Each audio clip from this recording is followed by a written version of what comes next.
With South Korea's parliament voting successfully to impeach President Yoon Suk Yeol, Yoon's presidential powers and duties stand suspended. However, the impeached president vows to fight on as the matter now goes to the Constitutional Court for review. It has up to 180 days to determine whether to dismiss Yoon as president or restore his powers. Fuzail Ahmed reports. South Korean lawmakers on Saturday voted to remove President Yoon Suk Yeol from office for his failed attempt to impose martial law on December 3rd. Out of 300 lawmakers, 204 voted to impeach the president on allegations of insurrection, while 85 voted against. 3 abstained, with 8 votes nullified. I would like to announce the results of the vote. The motion to impeach President Yoon Suk Yeol received 204 votes in favor and 85 votes against, out of a total of 300 votes cast. With 3 abstentions and 8 invalid votes, I declare it passed. After the impeachment, South Korean President Yoon will remain in office, but his presidential powers will remain suspended. However, Yoon vowed not to give up. 저는 결코 포기하지. I will never give up. I will do my best for the country until the last minute, taking reprimand, encouragement and support for me in mind. So what happens next? The impeachment process moves to the Constitutional Court, where justices will review the case to determine whether Yoon's removal is justified. The court now has up to 180 days to determine whether to dismiss Yoon as the president or restore his powers. If the court upholds the impeachment, Yoon will be removed from office. If he is thrown out of office, a national election to choose his successor must be held within 60 days. If convicted, the leader could face death penalty or life imprisonment. Yoon earlier exercised the presidential privilege of immunity from criminal prosecution. However, that does not extend to allegations of rebellion or treason. Under the Constitution, Prime Minister Han Duck-soo, who was appointed by Yoon, becomes acting president following impeachment. I will give all my strength and efforts to run this state administration stable during this difficult time. So who is Prime Minister Han Duck-soo? Han Duck-soo was appointed as Prime Minister after Yoon was elected in 2022. Han has expertise in economy, trade and public affairs and was Prime Minister during the Roh Moo-hyun administration from April 2007 to February 2008. He spent more than 40 years in the public sector, including the Customs Agency, Trade Ministry and Finance Ministry. He also served as an ambassador to the United States.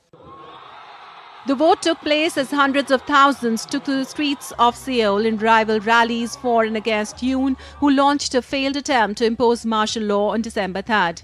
Many celebrated, while Yoon supporters termed it unfortunate. It was the second attempt to impeach Yoon after the first vote was boycotted by his conservative People Power Party.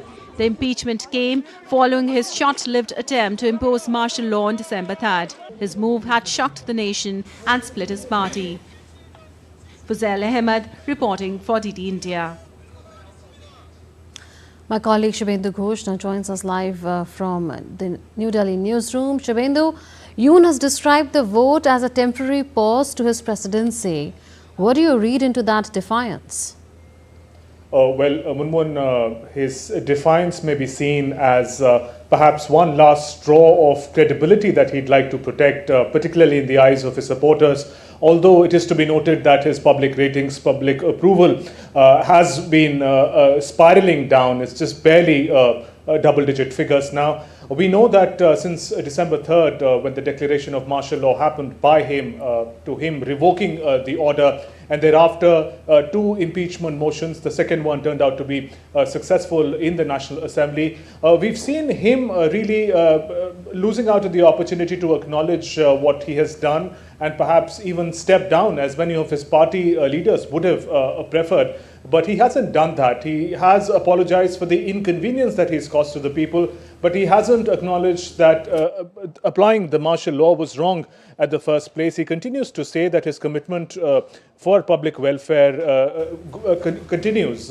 In fact, the martial law order was also aimed at protecting the nation from, according to him, the supposed North Korean agents who had in fact infested the government and the power center of South Korea. So in that sense, we see that it's also a reflection of his own public image that he came from as he became the president. His career started as a public attorney, taking on senior politicians, corrupt corporates. So in that sense, his image to fight the corruption for the people, perhaps he wants to preserve that image, even though he is at the rock bottom of his political career. His powers have been suspended. The ball is now in the court of the Constitutional Court. Right, Shubhendu, also tell us about how the impeachment of a president is not uncharted territory for South Korea. That's right. While South Korea is known for its democratic traditions, vibrant democratic traditions, look at its history since 1948, would put into picture how the leaders, the presidents in particular, have had a troubled history. South Korea is not new to incidents of martial law. In fact, the initial decades till about 1987, there were repeated phases of martial law, and presidents had to be removed by force or otherwise. Now, impeachment particularly, in 2016, Park Geun-hye, the first female president of South Korea, was impeached, facing charges of economic corruption. She was later sentenced to about 20 years in prison. Later, of course, another of her successors had pardoned her from that corruption charge. Also, Lee Myung-bak, who was in the first decade of the 21st century, he was the president of South Korea. He also faced corruption charges and was sent to prison. He wasn't the president then, of course. He wasn't impeached in that sense. So the matter is now in the Constitutional Court. A bit of a technicality there. The total number of justices in the Constitutional Court of South Korea is 9.